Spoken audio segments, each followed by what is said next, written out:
Very good morning to all of you. एक बार फिर से आप सभी लोग का बहुत ही वार्म वेलकम है न्यूज़पेपर वोकैब में, एडिटोरियल के वोकैब्स में। तो आज हम लोग एक नई चीज़ ऐड किए हैं इसमें। अभी तो हम वोकैब देखते थे, वोकैब तो देखेंगे ही, लेकिन आज से देखेंगे कि अगर पेपर में कोई ऐसा टर्म आता है जिसमें मतलब कन्फ्यूज़न क्रिएट होता है तो उसको भी हम साथ में लेके चलेंगे, एक्सप्लेन करते चलेंगे। जैसे मतलब मैंने प्रीवियस वीडियो में आपको क्लियर किया था कम्युनिटी किचन के बारे में कि कम्युनिटी किचन क्या होता है, उसी तरीके से आज भी दो चीज़ों को लेकर मैं उनके बीच में डिफरेंस क्लियर करूंगा। तो ये वीडियो अब थोड़ा और ज़्यादा इंपॉर्टेंट बन गया क्योंकि अब आपको यहाँ पे मिलता है वोकैब, एडियम्स एंड फ्रेजेस भी मिल जाएगा आपको यहीं पे, और उसके बाद जो थोड़ा सा कंफ्यूजिंग वर्ड्स हैं उनका भी डिस्कशन हम साथ में करते चलेंगे। ठीक है, चलिए सर स्टार्ट करते हैं सेशन को, मूव करते हैं थोड़ा सा आगे।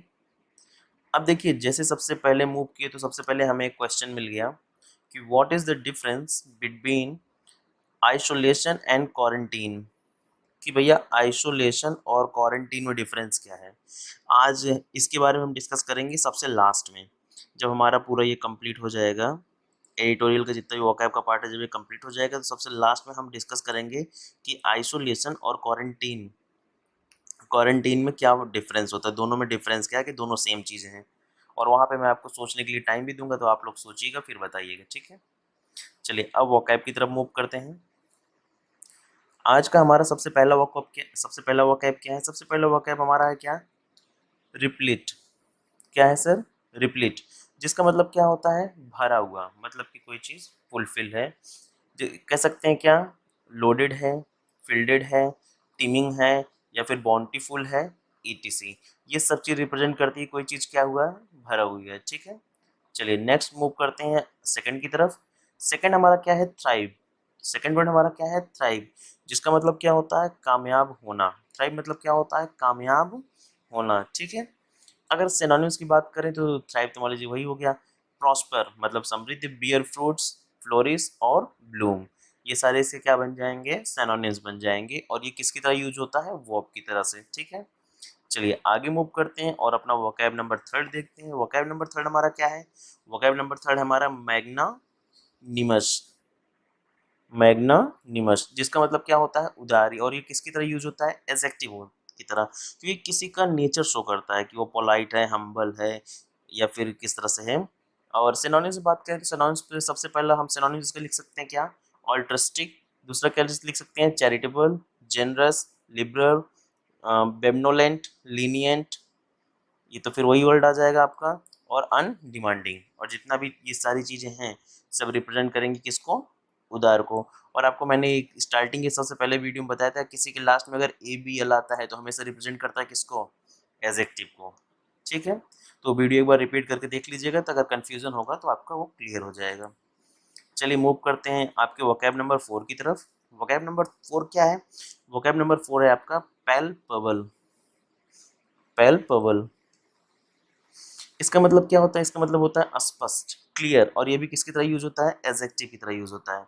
और इसमें सबसे पहला हमारा जो वर्ड आएगा वो क्या आएगा?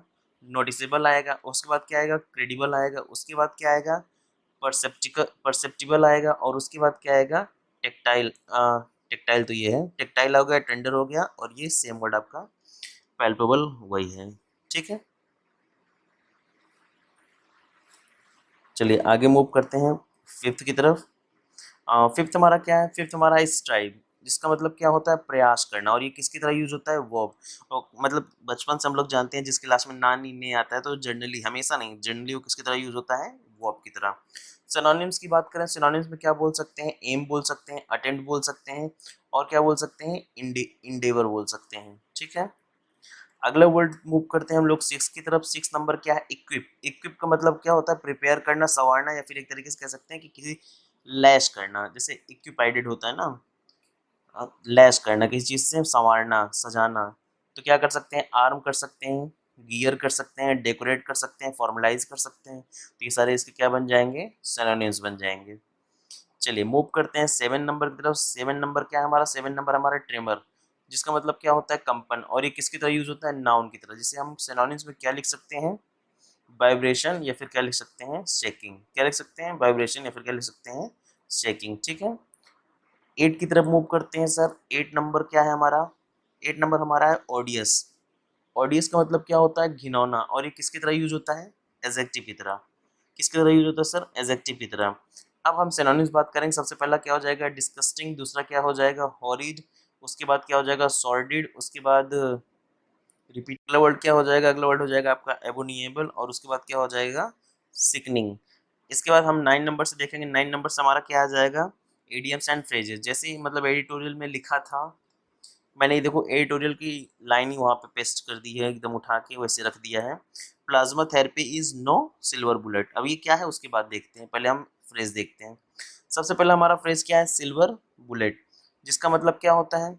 सिल्वर बुलेट का मतलब होता है a simple solution to a complicated problem. मतलब किसी बहुत बड़ी समस्या का एक साधारण सा जो मतलब कि सॉल्यूशन होता है वो कह सकते हैं। एक जटिल समस्या का सरल समाधान। अब जैसे इस टाइम कोरोना वायरस बहुत ही अपने मतलब कि एक्सट्रीम पे चल रहा है, सब लोग परेशान हैं। तो उसमें कुछ साइंटिस्ट थे, कुछ डॉक्टर्स थे, कुछ एक्सपर्ट्स थे, जिन्होंने कहा कि प्लाज्मा थेरेपी से हम इसको रिकवर कर सकते हैं, लेकिन नॉट श्योर। मतलब कि 1-2% चांस है कि सही हो जाएगा, लेकिन 100% होगा या 50% होगा या ऐसा नहीं है। मतलब कि एडिटोरियल में आप पढ़ेंगे, पूरा एनालिसिस में आप जाके पढ़ेंगे तो एनालिसिस में पूरा साफ साफ बताया है कि 100 में से एक केस या फिर 200 में से एक केस ऐसे हो सकते हैं जो यहाँ पे सक्सेस होंगे। तो वही ऑथर ने यहाँ पे लिखा है कि plasma therapy is no silver bullet. कि प्लाज्मा थेरेपी कोई सिल्वर बुलेट नहीं, मतलब कि किसी भी कॉम्प्लिकेटेड प्रॉब्लम का एक सिंपल सॉल्यूशन प्लाज्मा थेरेपी नहीं है। सही बात है। अगर आप करने बैठेंगे तो कितने लोग को करेंगे, और क्या ये अफोर्डेबल है? हर व्यक्ति इसको अफोर्ड कर पाएगा? नहीं कर पाएगा। ठीक है। उसके बाद क्या लिखा है उसके नीचे लिखा है कि there was no silver bullet that could have prevent the atrocities. इसका मतलब क्या होता है? इसका मतलब होता है अत्याचार, किसी का मतलब कि गलत व्यवहार, कुछ भी जो बैड थिंग होता है, कह सकते हैं there is no silver bullet. यहाँ पे कोई सिल्वर बुलेट नहीं, मतलब कि यहाँ पे कोई भी ऐसा सोल्यूशन नहीं है किसी कॉम्प्लिकेटेड प्रॉब्लम का कुड हैव प्रिवेंट, जो रोक सकता है अत्याचार को, जो अत्याचार को रोक सकता। हाँ। ठीक है, बात समझ में आई। तो सिंपल सी बात आपको याद रखनी है, जब भी आज के बाद आप सिल्वर बुलेट देखेंगे तुरंत आपके मन में आना चाहिए a simple solution to a complicated problem. Is that clear guys? चलिए आगे मूव करते हैं। आगे आगे हमारा क्या? 10 नंबर। 10 नंबर में हमारा जो फ्रेज है क्या है? Read between the lines. Read between the lines, जिसका मतलब क्या होता है? जिसका मतलब होता है कि छिपे हुए अर्थ को समझना। इसका मतलब होता है अंडरस्टैंड द हिडन मीनिंग। जैसे होता है, जैसे आपसे किसी ने बोल दिया कि भैया तुम कुछ ज़्यादा ही समझदार हो।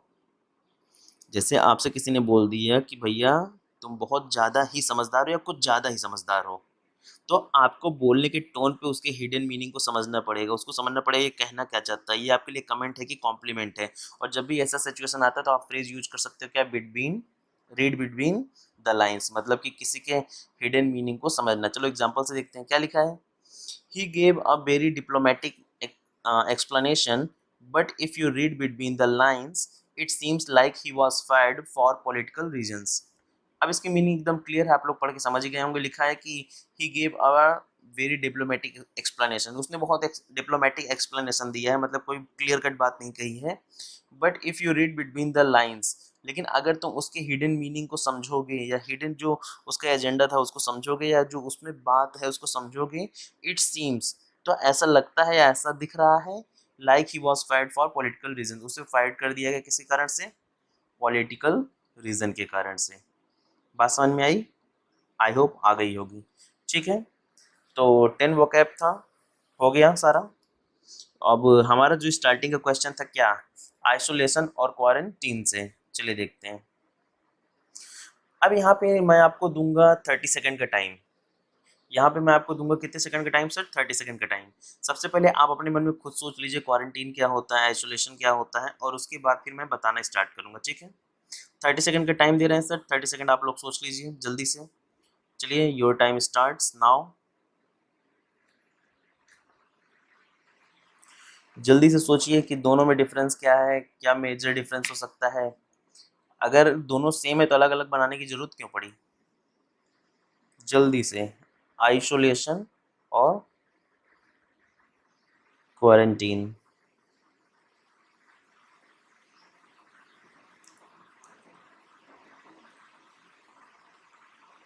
क्वारंटीन आइसोलेशन क्या डिफरेंस है, जल्दी जल्दी बताइए। चलिए टाइम अप हो गया गाइज,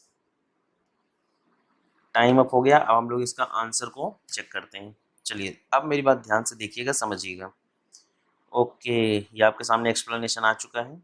ये पीडीएफ आपको मिल जाएगा टेलीग्राम चैनल पे जब ये वीडियो आ जाएगा तो। सबसे पहले हम देखते हैं कि आइसोलेशन क्या है।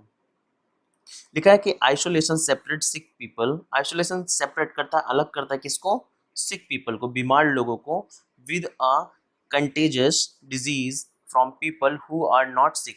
मतलब एक ऐसा डिजीज, अच्छा ये क्या है, कंटेजियस, कंटेजियस मतलब क्या होता है, मतलब कि ऐसी डिजीज जो मतलब कि टच करने से स्प्रेड होती है, टच करने से फैलती है, तो उसको क्या करते हैं, मतलब कि लिखा है कि isolation separate sick people with a contagious disease from people who are not sick. मतलब कि आइसोलेशन वो सिस्टम है जिसमें जो लोग सिक होते हैं, जो लोग बीमार होते हैं, उनको सेपरेट कर दिया जाता है, किससे, उन लोगों से जो बीमार नहीं है, मतलब कि जो अभी तक ठीक हैं। जैसे मान लो अभी इतने सारे लोग थे, इनमें से कोई बीमार है, तो ये क्या करते हैं आइसोलेशन में, क्या करते हैं कि उनको हम एक जगह अलग से रख देते हैं, एकांत में रख देते हैं, एक अलग कमरे में रख देते हैं, अलग कहीं वार्ड में रख देते हैं। उनको हम अदर नॉर्मल पीपल से अलग कर देते हैं जो वहाँ पे बीमार नहीं है, और इस प्रोसेस को क्या कहते हैं, आइसोलेशन। ठीक है, चलिए अगला क्या है हमारा, क्वारंटीन है। अगला क्या है सर, क्वारंटीन है। अब बात समझिएगा, लिखा है quarantine separates and restricts the movement of people. मतलब कि ये देखो, क्वारंटीन क्या करता है, सेपरेट तो करता है लेकिन रिस्ट्रिक्ट्स भी कर देता है मूवमेंट ऑफ पीपल, लोगों के मूवमेंट को भी मना कर देता है, who were expose to contagious disease to see if they become sick. अगर वो ऐसी बीमारी से ग्रसित होते हैं तो उनको सेपरेट भी करता है और उनके मूवमेंट को रोकता भी है। These people may have been exposed to a disease and do not know it. मतलब कुछ ऐसे लोग होते हैं जिनको पता भी नहीं होता उनके अंदर ये डिजीज है, और जब उनको ये एक्सपोज किया जाता है तो उनको अलग भी रखते हैं। उसके बाद क्या है, और they may have the disease but do not show symptoms. जैसे अभी आपने देखा ना कि 14 डेज का कोरोना का क्वारंटीन किया जा रहा है, 14 डेज का, क्यों, क्योंकि कई बार क्या होता है हमें सिम्टम्स नहीं दिखते हैं, हमें सिम्टम्स से पता ही नहीं चलता है कि है कि नहीं है। तो जब तक उसका ड्यूरेशन है, जैसे कोरोना का सिम्टम्स आपको 14 डेज में दिखेगा, तो 14 डेज के लिए उस पर्सन को क्या कर दिया, क्वारंटीन कर दिया कि भैया जो भी सिम्टम्स होंगे वो दिख जाएंगे। बात समझ में आई। अगर एक बर्ड आई व्यू की बात करें, जनरल बात की बात करें, तो आइसोलेशन वो होता है जहाँ पे हम किसी मतलब इन्फेक्टेड पर्सन को या ऐसा पर्सन जो सिक है, बीमार है, उसको हम अदर पर्सन से क्या कर देते हैं, सेपरेट कर देते हैं।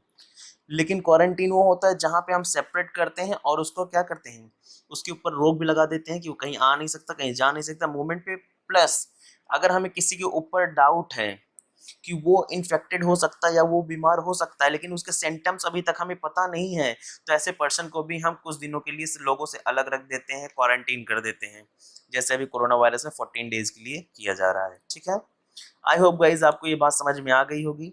नहीं समझ में भी आई होगी तो आप एक बार फिर से देख लीजिएगा, पढ़ लीजिएगा, इसलिए मैंने पूरा एक्सप्लेनेशन भी दे दिया है इसमें। एक्सप्लेनेशन पढ़ लेंगे तो आपको अच्छे से बात समझ में आ जाएगी। ठीक है, चलिए आयो।